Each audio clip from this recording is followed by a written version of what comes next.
First of all, the root cause why the UK is leaving is because the leaders of the parties at Westminster, the two big parties, live in a fantasy world. They work in ancient buildings and they still think the buildings were built for an empire and they still think they're running an empire and are a superpower. Consequently, they have never told the British people the reality that we are a European country and not a superpower. And even our children in the schools are not taught in the curriculum about Europe. So there has been an abject failure by Westminster.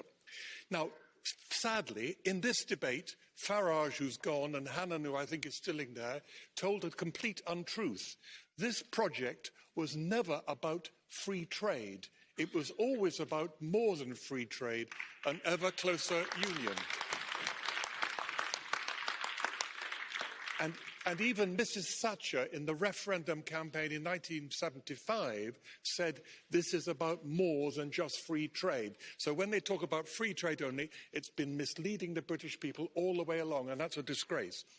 Last thing I want to say is I've been privileged enough to have been elected here for the first time in 1979, a very long time ago, and I still want to see next, it isn't finished, I want to see the construction of a European FBI to fight cross-border crime, because our police forces, we have 500 in Europe, none of them can cross borders and pursue the criminals. So colleagues, keep building, keep going on. As Liliana Segre said to us, one thing after another. I would just remind ourselves again about time.